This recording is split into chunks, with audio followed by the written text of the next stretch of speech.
अब क्यों दूसरों के दुख से दुखी होने वाले। बहुत ही प्यारा चैप्टर है। इसमें सबसे पहले शुरू होता है एक सुलेमान की बात की गई है। सुलेमान जो अपने सेना के साथ जब जा रहे थे तो आगे जो चींटियां थी उन्होंने कहा कि एक दूसरे को बातें करने लग पड़ती हैं कि घोड़ों के टापों की आवाज़ आ रही है, हम नीचे मर जाएंगे। तो चींटियां कहती हैं कि जल्दी जल्दी से यहाँ वहाँ भाग जाओ। तब सुलेमान अपनी पूरी सेना को रोक देते हैं और कहते हैं कि सुलेमान तुम्हें मारने नहीं आया, अपनी मंजिल पाने आया है। तब वो उसे बचा लेते हैं और चींटियों को जाने देते हैं, फिर अपने घोड़ों को आगे भेजते हैं।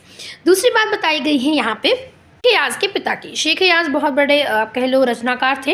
उनके जो पिता थे, एक बार वो कुएं से नहाने के बाद घर लौटे और माँ ने खाना परोस दिया। माँ ने खाने का थाल आगे रखा और जब उनके शेख याज़ के पिता ने अपनी बाजू पर देखा तो एक काला चौंटा रेंग रहा था।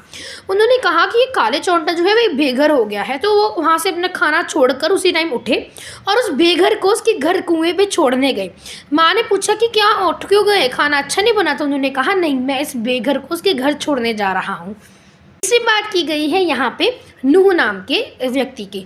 नूह नाम का जो व्यक्ति था वो एक मुसलमान था, इस्लामिक धर्म का था।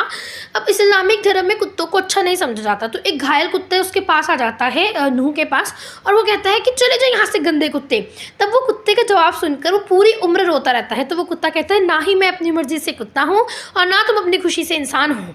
ठीक है, तो ये सुन के वो पूरी ज़िंदगी रोता रहता है। अगली बात बताई गई है लेखक ने अपने माँ की, कि लेखक की माँ जो थी वो बहुत ग्वालियर में जब वो रहते थे तो उनकी माँ जो कबूतर थे उनके घर पे एक घोंसला बनाया हुआ था। एक जो अंडा था वो बिल्ली से टूट जाता है और दूसरा जो अंडा था वो जो बचाने लगी थी लेखक की माँ, तो उनसे गलती से टूट जाता है, जिसके कारण वो पूरे दिन का रोज़ा रखती हैं। लेखक कहते हैं कि मेरी माँ मुझे समझाती थी कि फूल नहीं तोड़ने चाहिए, फूल बद्दुआ देंगे। ठीक है, इस तरह से वो बातें समझाया करती थी कि वो रोएंगे इस तरह से। तो वो यहाँ पे पूरे चैप्टर में ये बताया गया है कि इंसान, ये प्रकृति सभी की है, पशु पक्षी जानवर सभी की प्रकृति है, परंतु मनुष्य ने इसमें दीवारें खड़ी कर दी हैं और जो हमें नहीं करनी चाहिए। के लिए एक बम्बई में एक हादसा हुआ था जिसमें बताया गया है कि समुद्र जो था, बिल्डरों की लालच के कारण समुद्र जो था वो सिमटता जा रहा था। पहले बैठा, फिर अकड़ गया, फिर उसे खड़ा होना पड़ा और जब उसे खड़ा होना पड़ा समुद्र को गुस्सा आ गया। उसने अपने सीने पर दौड़ते 3 जहाज़ों को 3 दिशाओं में फेंक दिया और इसके लिए पूरे बम्बई के लोग जो हैं वो पूरे भगवान को याद करते रहे थे। ऐसा ये इंसिडेंट था।